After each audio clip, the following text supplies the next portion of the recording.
going on, you guys? It's Taco in the building with Baller Alert. We got Jermaine Dupri in the building, man. Yeah. First and foremost, I want to just say, every time I see you, you just keep elevating. There's always you. something new, you expanding. You know, what's your relationship with expansion, especially as somebody who became like a producer and then we're doing music and now we're doing like documentaries? Like, how does it feel to continue to keep expanding?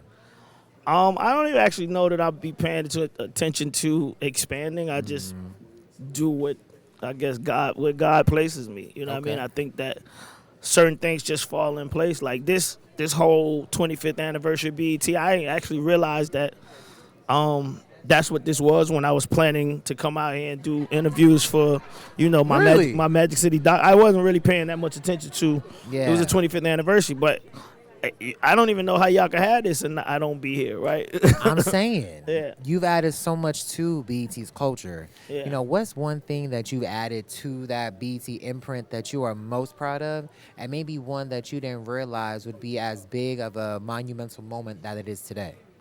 Bow Wow, I can say I thought Bow Wow was gonna be, something that meant something to BET, but as much as he means to BET and as much as he meant to 106 and Park and just the culture of that, grew up watching that, right. I didn't expect, or I didn't forecast that. I expected it. I knew what type of star he was from the beginning. Yeah. But for us to be celebrating him 25 years later, I didn't forecast that. You got like a fun memory of him, like between y'all, like you never probably shared with the public? Like, what's like a fun memory that you remember with you and Bow Wow? Like the first time that we did what they was calling 106 and Park at the Apollo. Okay. And I saw that, the fans, and then like the first time that they actually created 106 and Park and seeing all the kids wrapped around the building. Yeah. All of that is just amazing to me, just to see that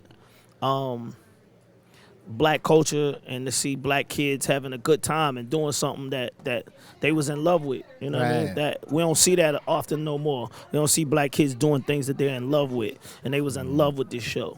Now, something that black culture is and was in love with is Magic City. Yeah. Now, that is a pivotal time. I was clearly too young to even get up in there. So, I got to watch the documentary to kind of relive those moments with you guys. Yeah. But why was it so important for you to kind of touch that history? Because, I think like every city in the culture has had their opportunities to show the world their culture. Okay. LA showed us Lowriders, Dickies, Chuck Taylor's khakis and rags and the Crip Walk and just dancing and all that. We as if you're not from here, you learned that through the culture, right? Right. New York showed us hip hop. They showed us break dancing. They showed us, Fat Lace. They showed us style, hip hop clothing, how to dress, all of this. They showed us New York did this. Brooklyn, the Bronx, all of this, and it was all showed to us, right, from out of town.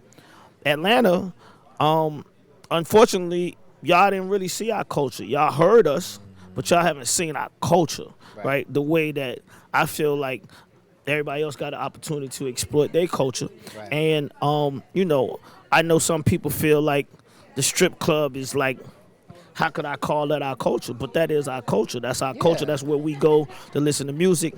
That's where we go to have a good time.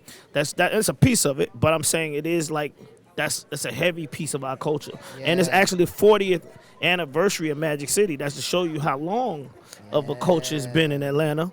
And for that club to be up that long and be going that long, that means it's a thing, right? And so, it's almost like, it's almost like gangbanging in L.A. It's not the most cleanest situation, and it's not something to glorify. Right. But it's part of the culture, right? And that's what Magic City is. You know what I love is that you really are, especially with these documentaries from Freaknik to Magic City, like you really are telling the story of Atlanta that a lot of people may not know about. Why is it important for you to kind of make sure that Atlanta has like that undeserving voice, and why was now the time for you to kind of push that? I didn't pick the time. I think it's just that, this is the time that people want to give us an opportunity. I wish it could have happened a long time ago. But yeah, like I said, at the end of the day, I just feel like all the coasts, they all have had their opportunity to show. Like even Houston. Houston showed us the cars with the swingers on them, riding around with the trunk, popping trunk. the screw music, the Yeah. sound, all of that, right? Like skating, roller skating, strip clubs, lemon pepper wings, Love lemon pepper and just a wings. good time is Atlanta culture. You know what I mean? And dancing Yeah. actually is just like a big Atlanta culture that I feel like still hasn't been tapped into.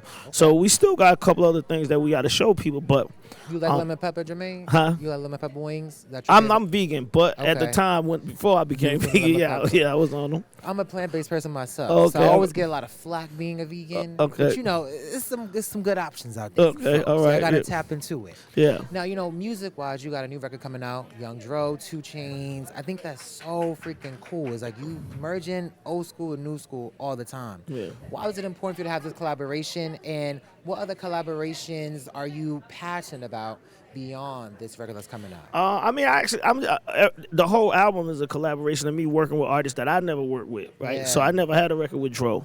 I never had a 2 Chainz record. All these guys are my homies, but we ain't never, even me and T.I., we never actually had a song that we could watch, work, and go do out, do together. So this is the first time that me, T.I., 2 Chainz, and Dro got a song that we all can go out here and work. That's pretty much the energy for the whole album. Everybody that's got a song on this album, I ain't make no song with them besides Ludacris. Yeah, and collaborating with him, like that's a big thing too. I mean, Yeah. like y'all really have put on for like Atlanta and the South and etc. So how does it feel to kind of have like your brother and like really like still making money with him and making records with him? Like, what's it about Ludacris that you feel like is like just something that the world may not see that you see? That he understands. Chris Okay. Chris is a guy that really understands. If you have a conversation with him, he understands exactly whatever your vision is. Okay. He just understands vision, period. That's why he's a great actor. And that's why he's been so successful. He just understands vision. So, Yeah. and I think that when I go to him, I usually have to come to him with a vision. Okay. And this was the vision that I came to him with. He was a part of the BET 25th anniversary as well with the uncut. Right. This is another thing that now that I'm here and I'm seeing it, my mind is starting to go like I want to know how BET is going to celebrate uncut. I think that we should be, How you think they should? As Because this is the 25th anniversary, we got to celebrate uncut. So, with that being said, Ludacris was definitely a big part of that. listen, my Yeah. final question for you is this, man. Now you have touched every freaking studio, every popular record. You have done so many things. You recently talked about a lot of the credits that you have had, but what is one maybe project that you loved so much that maybe you feel like didn't get enough love, or you feel like it was something where like you put your all in there and like you kind of reflect about it? I think that I did feel like that about Bow Wow's was it Wanted? Maybe Wanted. Maybe with the Wanted album. I felt like that about the Wanted album, but I'm starting to see people actually give him his flowers. So I feel like people are actually speaking to what I thought. I was feeling away, but I'm starting to see people start to say, like, they grew up listening to Bow Wow, they love this and they love this and they love this about him. So I was feeling that way about Bow Wow. I was feeling like people weren't really like, if you weren't a kid, you was trying to act like Bow Wow wasn't doing what he was doing. You know what I mean? So that was the one. Well, listen, we appreciate you, man. For sure. We thank you so much, man. All We right. can't wait to see the documentary. Thanks always stopping Baller Alert. Sure. All right, thank Tune you. in, Magic City's coming Yeah, out on Stars. You that's don't right. want to miss it. And his new project coming out too. You don't want to miss that either, all right?